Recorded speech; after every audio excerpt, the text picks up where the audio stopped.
Good afternoon. I'm Barbara Tinnerman Cecil, and on behalf of Susie Spittler, I want to welcome you to the 15th oral history taping. It is Tuesday, June 19th, 2012, and today we're going to hear about the Miltonian Women's Club. I have the very distinct honor of being their current president, and so I'm very glad that we're going to talk about the Miltonian Club today. So I'm going to introduce the first speaker, Phyllis Taylor, who is going to talk about the history. Phyllis.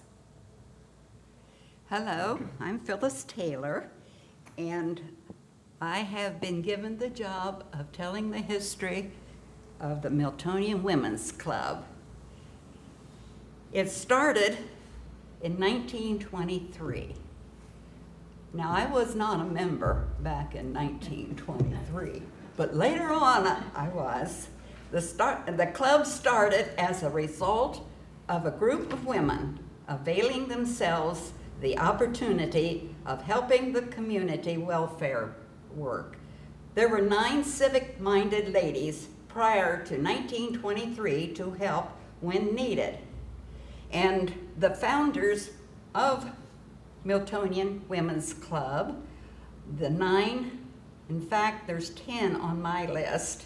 It was Mrs. H.D. Aldridge, Mrs. J.R. Randall, Mrs. Elwood Vore, Mrs. William Metcalf, Mrs. Charles Baker, Mrs. Warren Donor, Mrs. David Kress, Mrs. George Kress, and Mrs. Gaynor Jennings, Mrs. Charles Vore, Mrs. J.R. Catherines.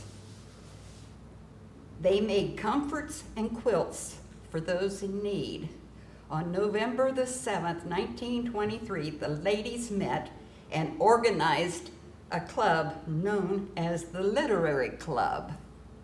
The following year, changed the name to the Women's Civic Club.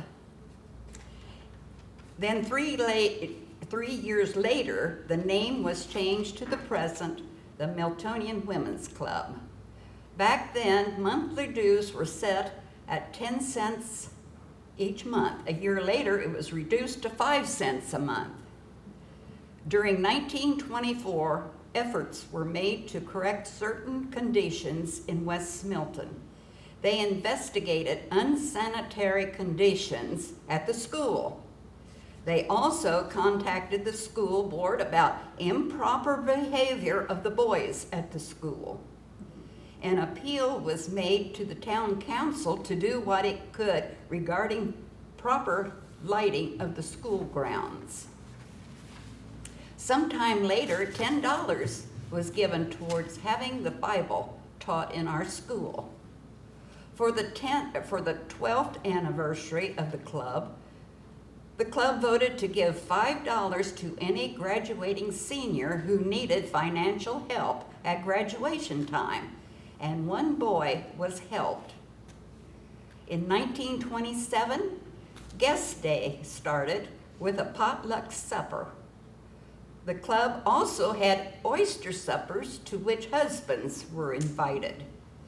In 1950, from that time on, we could have been known as the Traveling Club, visiting different places of interest.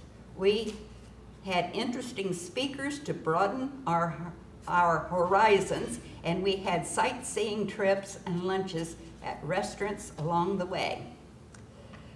Although the Miltonian Women's Club has never been a money-making organization, we have made contributions to various civic, welfare, and health projects. And to this, I might add, there is a long family trait of the Ford family. Nadine Ford Thompson is a present member of the club. Her grandmother, Sylvia Ford, was a member. And then her mother, Marion Ford, was a member. And Nadine has been a member for a long time.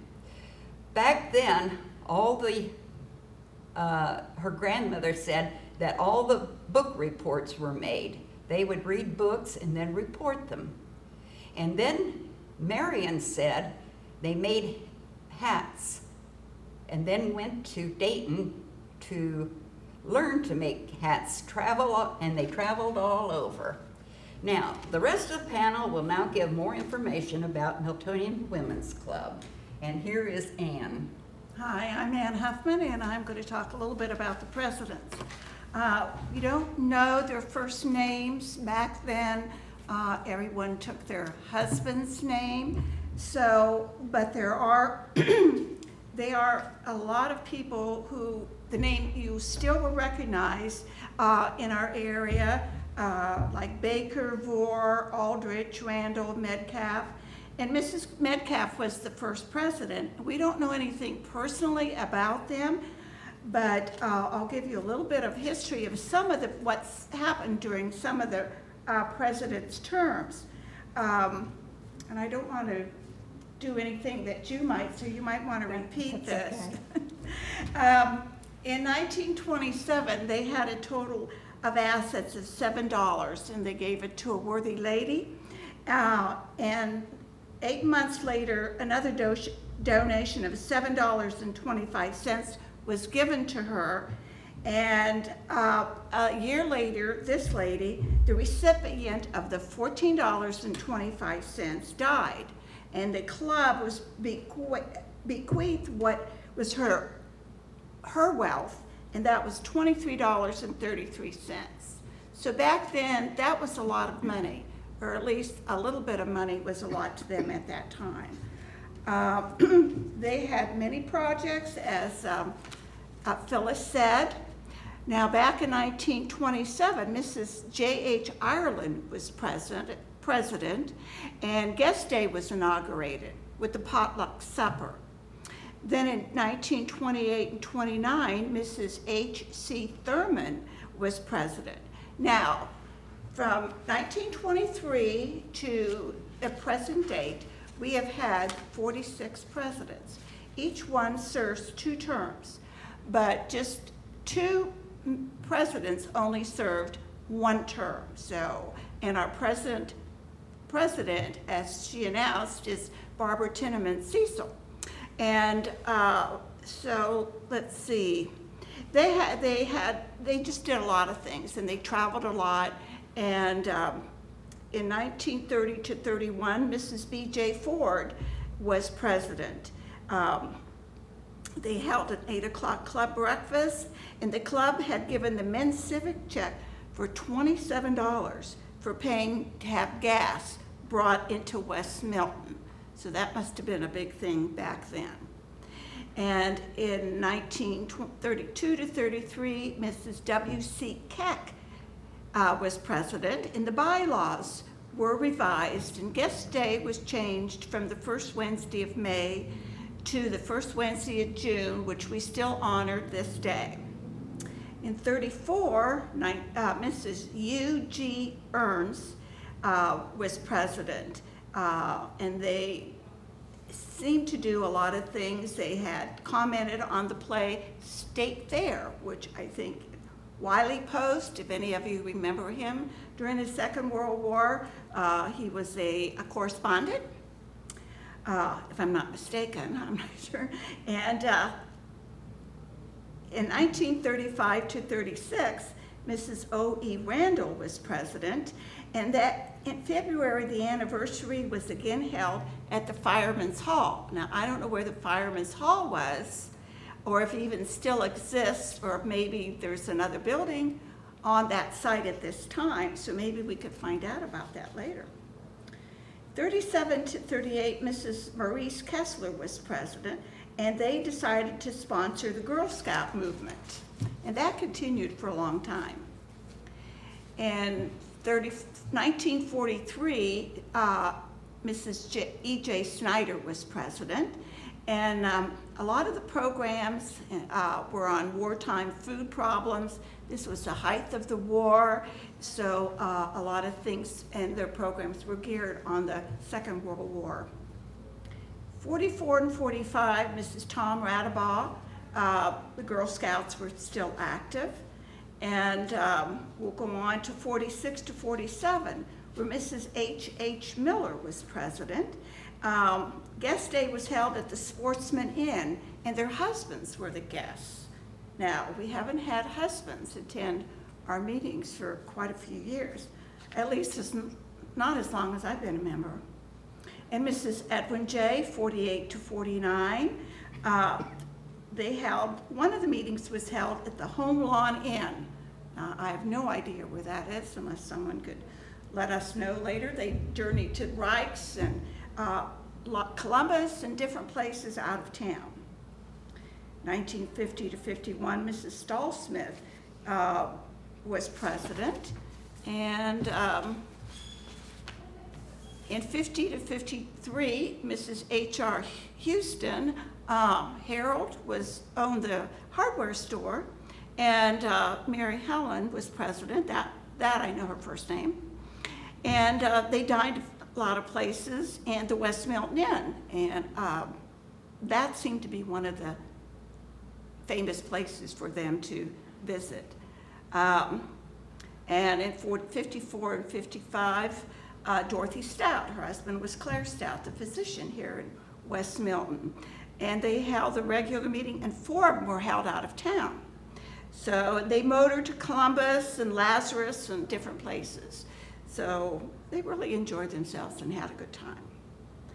56 and 57, Mrs. D.C. Lohman was president.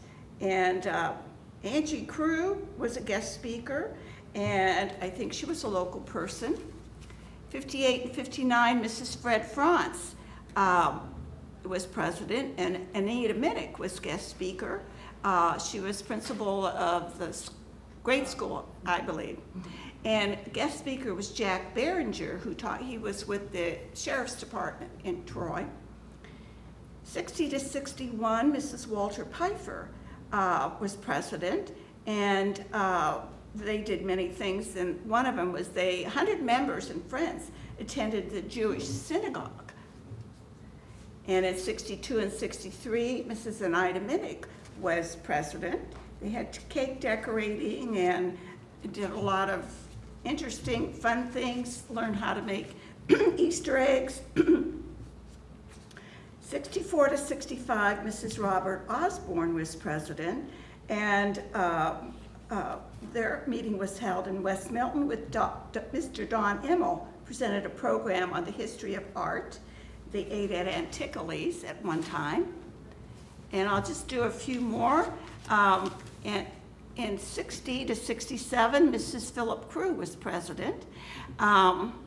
They ate again at Rikes, Peerless Inn, which I think it was in Miamisburg. It burned down, and I think maybe they rebuilt that. And Betty Gordon, who was editor and ran the newspaper here in West Milton, I believe she also was a member of the club. Mrs. Jerry Hammond, Jane, her husband was Dr. Jerry Hammond, physician here in West Milton, was president from 68 to 69. And one of the programs was Marilyn Steiner and some highlights of recorded events with Margaret Lair. And then in 70 to 71, Nadine Thompson was president. 72, Dorothy Stout was president once again for a year. And we go on down to Estelle Aldrich, Mrs. Fleming, Becky Fays, Phyllis Taylor, Mrs. Roger Grice, Jane Bruner, myself, Susan Landis, Rita Stitz. Her husband, Dean, was the music director at the grade school. And now we come back to 93 and 94, and Joyce Kashner was president. Let me see, Dorothy Ginn, 95 to 96. Dr. Ginn's mother. One of the programs was Mark Newman, talked about estate plannings, and Cheryl Swartz, who is now a member of our club and designs jewelry and crafts, presented a program back in 95 or 96. And she just presented another program to our club this month at our guest day. In 97 and 98, Christine Dick was president, and it was our 75th club anniversary. We celebrated it at Christmas time at the Willow Tree Inn. It was catered by Cooper's, and each member was presented a coffee mug, and Christmas ornaments were exchanged. We used to do a lot of Christmas ornament exchange, and then we just, dissolved that and geared that money towards different contributions. In 99 and 2000, Beverly Helsinger was president, and 2001 and 2, Nancy Mishler, and then we had Ellen Hemrick, and Sheila Shade, and Nancy Kinnison. And we also have gone to various places, and we have tried to have a lot of civic people countywide attend and enlighten us, and it has been very interesting time with the Miltonian Club. And now I will pass this on to Kay Wagner. Thank you. As has been said, the Miltonian Women's Club originated as the result of a group of women who were very civic-minded. And that is also very true today, that our members are very, very involved in the community in which they live. So this has been our history the entire time. I will be repeating some of the things that the other two speakers have already said, but these are important because they were civic projects. Back in the beginning, they made comforts and quilts for those in need, and also made clothing for people who were in need of clothing. They also took note of things in the community that needed to be addressed, and as I think Phyllis said, they brought to the attention unsanitary conditions at the school, and about improper behavior of the boys at school, and also the fact that the school grounds needed additional lighting, and so they were able to bring these items that they thought were very important to the attention of people who could attend to them. As Ann has said, in 1925, the club gave $7, which was the total of the club's assets, to a woman in need, and a year later gave her an additional $7.25, and then she in turn donated her entire estate back to the club. It turned out to be a moneymaker for the club, but of course that wasn't the intent. Sometime later, the club donated $10 toward the project of having the Bible taught in our schools, and that went on for years and years. During the 12th year of the club, they voted to give $5 to a graduating senior who was in financial need at the time of graduation, and that year helped one young man. In 1928 and 29, the club purchased dresses for 2 high school girls who were in need during the Christmas season, and the following year they donated sheets and pillowcases for needy families. The club had given the Men's Civic Club a check for $27, and the importance of that was, prior to that, apparently West Milton did not have gas available for homes, and that helped toward the project of bringing gas into the village. In 1932, they gave a Christmas box to a needy family, and in 1937 they started to sponsor a Girl Scout troop here in the village.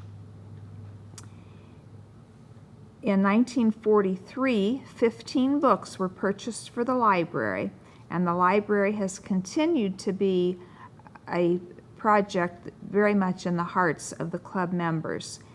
They were, started as a literary club, and reading has always been important, as you can tell by the programs that Ann talked about. At that time, the club also voted 25 cents toward a Christmas fund to provide gifts for boys in Union Township who were serving in the military. In 44 and 45, the Girl Scouts were still very active and sponsored by the club. And then the records get a little bit sparse from here on out until the more recent times. But in 1956, there was a fundraiser of selling Christmas cards for whatever their projects were at that time. And in 1958, they sold plants, cookies, cakes, and candy. We don't have records as to who they donated that money to, but I'm sure it continued to be the worthy causes of our local community because they were so civic-minded. In 1977, our club started to have better records, and we note that they gave a check for $200 to the Union Township Life Squad. I think that was about the beginning of the Life Squad when they gave that big donation. In 1981, they gave donations to Muscular Dystrophy and the Cancer Fund. And then and I'm sure there were lots of other donations given, but again, we don't have those records. In 1993, they voted to donate annual gifts of $30 to the Life Squad, $20 to Hospice, $20 to the Heart Fund, and $20 to the TB Association. Also at that time, members decided instead of having a gift exchange, we would donate our $5 per member to benefit the fish organization. In 1995, it was decided to purchase 2 curved benches for Lowry Field at a cost of $55 each. And in 1997, we voted to donate $50 to Hospice and to the Union Township Life Squad $50 and $135 to the Fish Organization.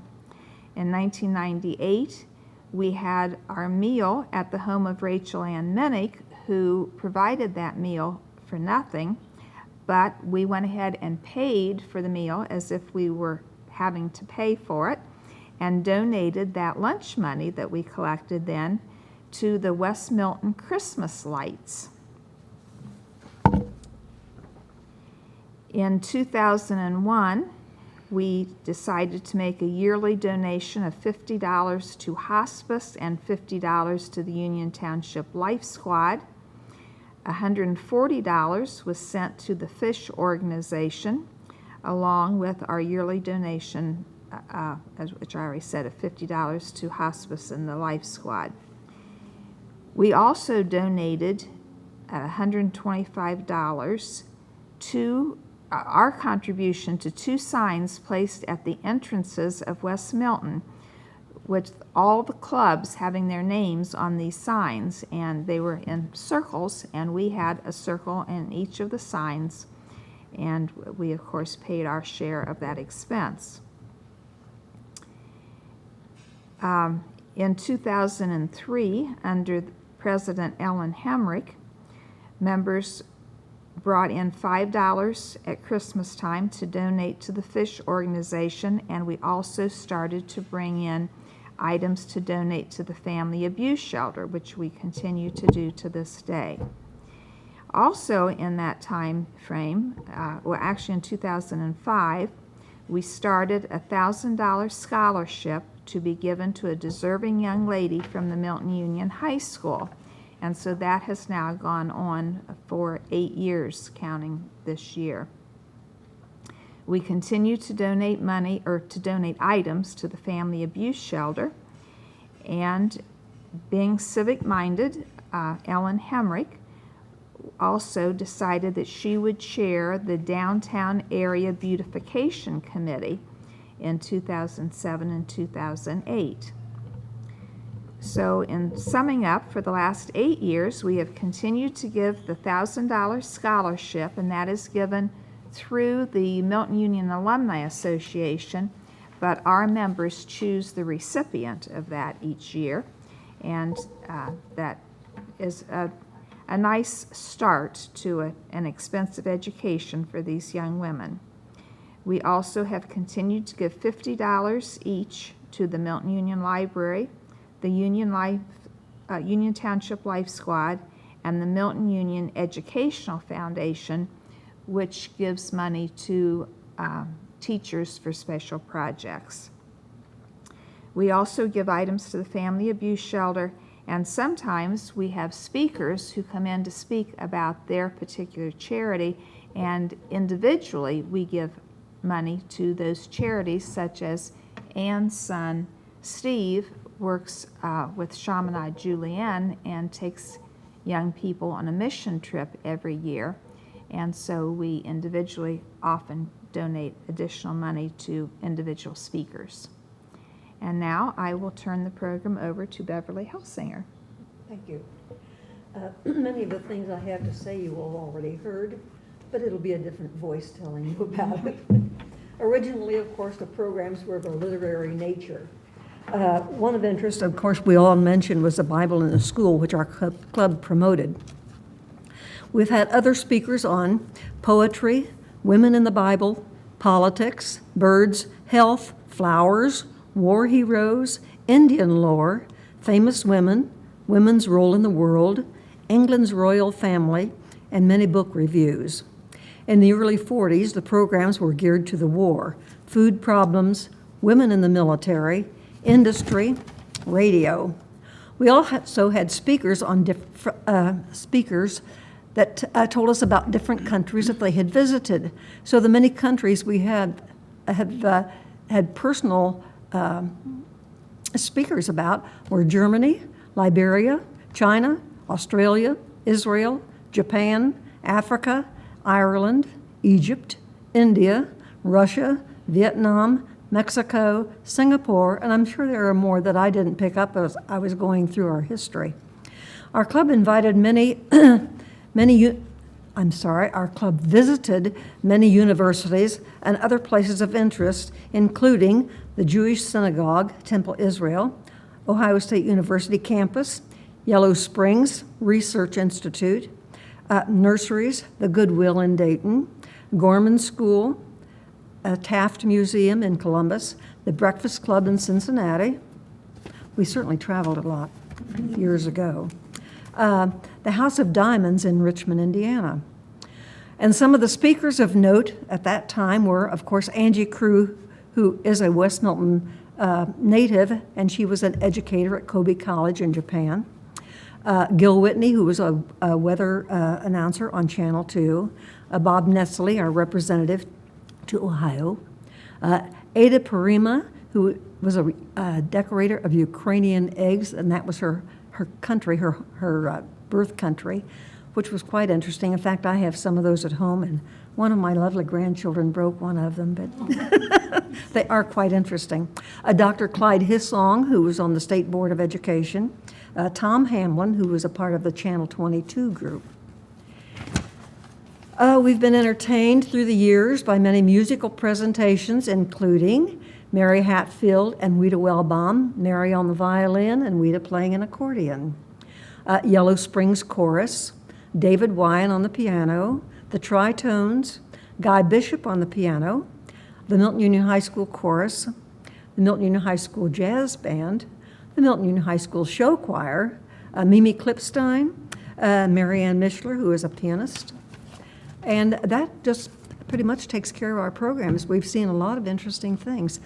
You were saying that you didn't know where the firehouse. Right. And I think it was where your old office was. I think so. The brick building, which has the eyeglasses, and Wasn't that a fire building too? Yeah, that's it. it was the fire building, Okay. right? The yeah. village Yeah, office is in the right, front and the fire right. truck's in the back. Okay, yeah. Yeah. But our programs included visits to so many places, and they ate at so many different places. I couldn't believe the traveling that they did. I don't know how many times Reichs is mentioned, and going to Cincinnati. Sally Fields, I think she was out of Columbus, maybe, rather than Cincinnati. Just many interesting places. The museum, I don't think I mentioned the Armstrong Museum. We went there. It's just a lot of interesting places and many interesting people, speakers, places to see. And I'm trying to think where the Home Lawn Inn was, and I should know, but. Troy, where Cheney's Nursery is. It was in that house where Cheney's Nursery is, because my grandma took me there several times. Okay, I knew it was someplace that I should remember. And that's about all I have to report. Anything else? Well, I don't know if we mentioned, we meet 10 times a year, with the exception of July and August, and June is our guest day. And everyone is on a certain committee. They're designated by the president. And the program committee usually meets late in the summer and decides the programs for the following year, and they are put in the program that's distributed to us in December. So we try to do all that in advance as much as possible. So Also, at one time, and I couldn't find when it was, but it was decided or voted in that they would have 30 members, no more, Right. no less, and you could not be a relative of any present member. I don't know when those rules came in, but I know that it can't be a relative that comes in. There was something else that I was. They're supposed Oh. to live within 3 Right. miles. Live within 3 miles of West Milton. Also, you have to attend half the you have to attend 5 meetings.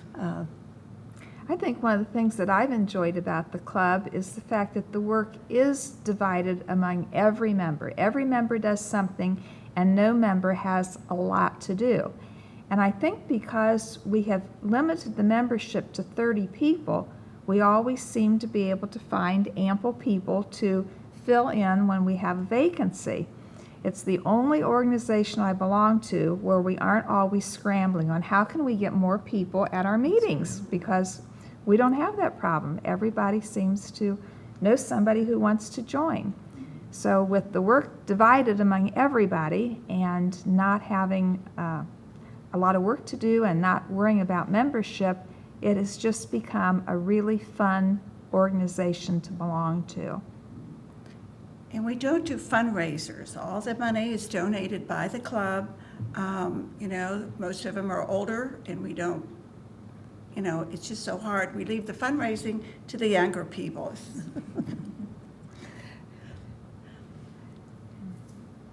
Anything else? You have any questions?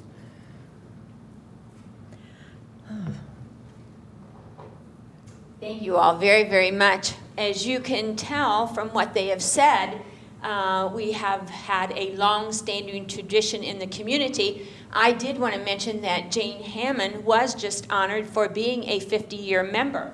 So we just honored her in June. So this has been very interesting. Thank you very much for coming today and for telling us about the Miltonian Women's Club. Thank you.